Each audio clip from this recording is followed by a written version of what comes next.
Hi there! So today I'm gonna give you 5 tips for clothes shopping. So number one, don't buy something unless you absolutely love it. Don't just settle for something because you couldn't find anything else. It's better to keep searching.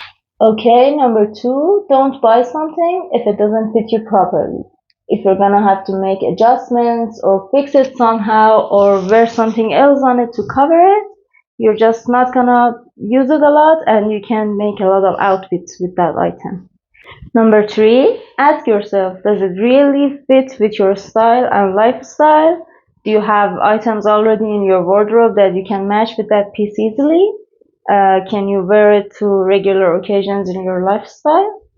Number four, stop impulse shopping.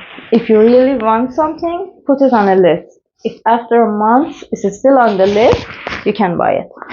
Number five, before you buy something, think of 3 outfits you can make with the items you already have in your wardrobe. If you have to buy a lot of other things to make it work, it's not a good purchase. Okay, and this is my outfit for today. See you soon.